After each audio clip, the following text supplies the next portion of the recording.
Let me just say this much. See, all the ideas of heaven and hell, in whichever religion it might be, in my understanding, it's just a way of those masters to bring an order in the human mind and their conducts.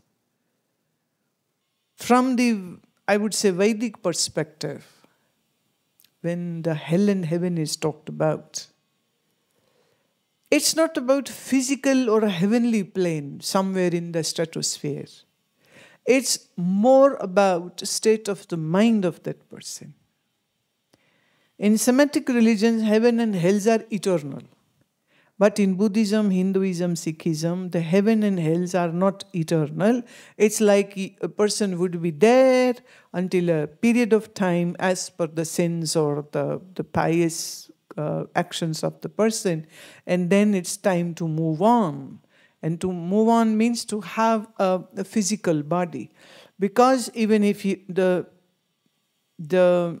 idea is that to break the cycle of karma, one needs to go into this inner awakening, the realization of the truth.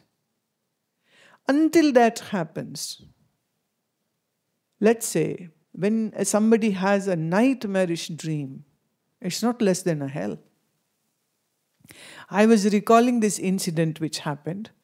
These Swamis were traveling together and they would put up a tent for night, and then in the morning, when they have to move, they would just pack it up. It's like a small tents, and they would just like rest for a few nights in one place and then move on to another place.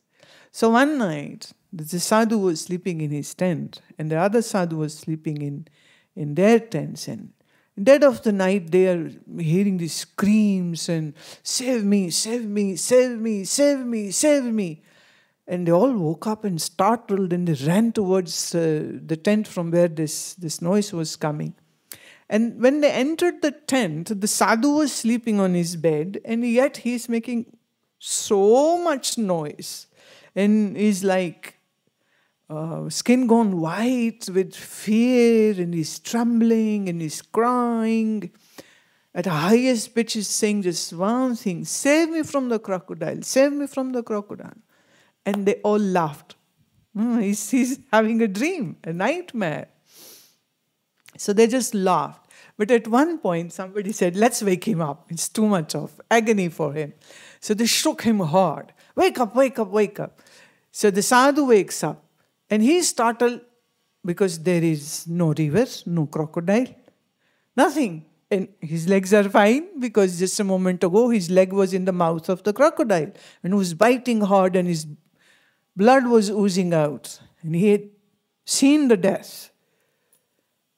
But now there's nothing happening. So it took a while and he sighed and he gets so angry on all his brother sadhus. And he said, today I have seen not even you are like honest or loving to me. You were seeing me in pain and agony. And you were laughing all the time. And shame on you people. And he said, all the others said, he said that what else could we have done? Because you are in your bed and you are screaming, save me from the crocodile. There is no crocodile. You are saying, save me from the river, I'm drowning. And there is no river. So it was like a hilarious thing to see you in this condition. And the sadhu got very upset. He said, why didn't you wake me up earlier? And for how long you were here? And you were enjoying this tamasha which was going on. This is such a spectacle which was happening. So this heaven and hell is like that dream, which is so real, which for the person who is seeing it. But for those who have woken up, there is nothing which is actually happening. So heavens and the hells are so true and real, in a sense, for that mind who is experiencing it. Doesn't mean that it actually is existing in the gross form. And until the true awakening happens, heaven and hell both will be true and a reality for you. Just like the dream is a reality for the dreamer. It's only on waking up you say, oh, it was just a dream. Huh? It's just a dream. So your ignorance gives you the hellish experiences or the heavenly experiences. And those get repeated again and again in your mind, by your mind. In your mind and by your mind. And for you, yes, it will be true and real. But is it actually factually real? I would say no. Now, this is the beauty of Vedanta, which uplifts you from these make-believe paradises and make-believe hells. So takes away the fear of the hell, takes away the greed of the heavens, and establish you in your true being, in the reality of your own true being. But Buddhists and Jainas and Sikhs and Hindus are saved because their heavens and hells are not eternal at all. And they have a possibility of meeting a self-realized master, getting the Upanishadic Gyan, and realizing your own true being. And voila, you are liberated totally forever. So it's not about believing, it's about exploring the reality.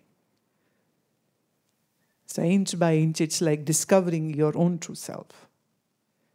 And discovering the existence of truth, what it is, how it is.